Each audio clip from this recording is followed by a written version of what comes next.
Paano ba natin masisigurado na hindi tayo nananakawan ng mga tagabantay sa sari-sari store negosyo?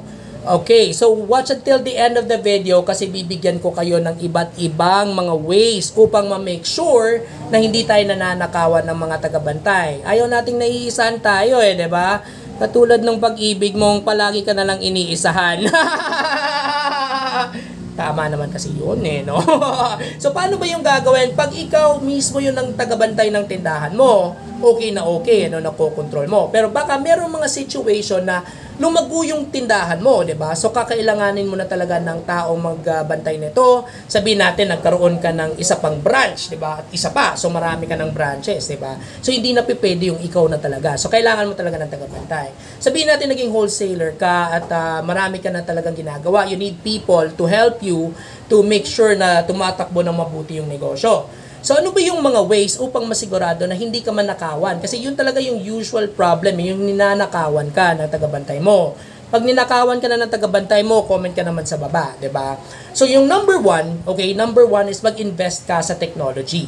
Mag-invest ka sa CCTV. Sabihin natin meron kang dalawa, Meron na mga mura niyan 1,500, 1,200 online. Pwede na i-ship sa iyo, good to go na 'yan. So yung isa, naka-focus sa kaha mo. At yung isa naman is nakafocus sa area kung saan nagtatransaction yung mga tao, yung customer tsaka yung tagabantay mo. Upang magkaroon ka ng focus ability, makikita mo yung pera, yung flow ng transaction. So hindi mo naman makakapture lahat-lahat ng transaction na masigurado na hindi ka nananakawan. But the goal there is to actually instill sa utak ng mga tagabantay mo na palagi kang nakabantay. So you're always aware kung ano yung nangyayari due to the fact na meron kang CCTV camera. So it brings awareness and natatakot na silang magnakaw sa'yo. Pa-awareness lang yan alam mo yun. Aware ba siya na mahal mo siya or baka ikaw lang yung aware? Okay, so second item on the list is magtalaga ka ng spot check. Kung ikaw yung may-ari na palagi ka na lang wala sa tindahan, kasi busy ka, sabihin natin nagtatrabaho ka or whatnot, marami kang negosyo, yung gawin mo is magtalaga ka ng oras na hindi dapat pareha, in a day kung saan i-check mo yung kaha.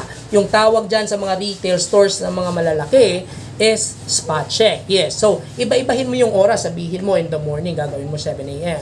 Bukas naman, gagawin mo 4 p.m. Alam mo yon? Kasi pag ginawa mo yan, malalaman mo kung merong mga ninja moves na nangyayari sa kaha or sinesegregate ba nila yung mga ninanakaw nilang pera or awareness na rin ulit. Okay, mai-instill sa utak nila na on top of things pa rin yung may-ari. Kahit wala siya dito, palagang tinitingnan niya kami. Gine-check niya talaga yung kaha. So, mahirap nang magnakaw. Baka zero trabaho na. Alam mo yon, di ba? Ayaw naman natin maging bad, pero kailangan natin i-admit yung reality na ang negosyong ito is pinundar natin yung capital natin. So, kailangan ingatan natin, okay? Let's make sure talaga na meron tayong solid ground na makakapagsabi na talagang in control tayo, na palakihin yung negosyo natin at ayaw natin manakawan or ayaw natin malusaw yung capital. Alright? That being said, before ko i-reveal yung last item, this is Tito Jats, your Sari-Sari Store Explorer. If you think nakakatulong yung mga videos ko, let's help naman small influencers like me, para lumago din yung help na ginagawa natin.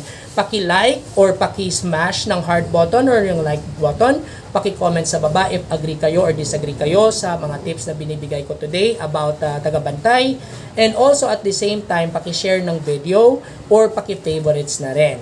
Alright, so the last item on the list is inventory. Alam naman natin, Tito Jats, wala naman talagang nag-i-inventory sa sari-sari store negosyo. Tama, sandali lang, nawawalan ako ng boses. Wala ako ng hininga doon. Pero, pag may tagabantay ka, yung ikaw lang, okay lang, di ba? Kasi okay lang walang inventory. Alam mo naman lahat ng movement, Pero pag may tagabantay ka, kailangan mo na talagang gawin. So, inventory or mag-count ng items sa tindahan na nire-receive mo, yung mga tali ng binibenta mo, at dyan mo lang makikita ang mga nawawala. Okay? So, pag nag-inventory ka, solid talaga, as in consistent talaga yung pag-inventory mo, malaki yung malalaman mo at the end of the month. Pwede mong gawin twice a month or once a month. Pero dito mo makikita kung nananakawan ka ba or nawawalan ka ng items.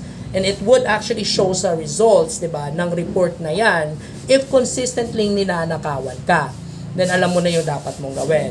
Mahirap magkaroon ng tagabantay sa tindahan, pero sometimes we have to delegate the task, especially pag lumalaki na yung negosyo. Kasi isipin mo, kahit ngayong malalaking brands, yung malalaking fast food, malalaking tindahan, they still have to make sure na ibibigay nila yung task, yung task sa mga tao. Kasi nga, there's no other way to do it but to trust, di ba? So, just be smart about it. Alright? I hope you learned something. Have a good day.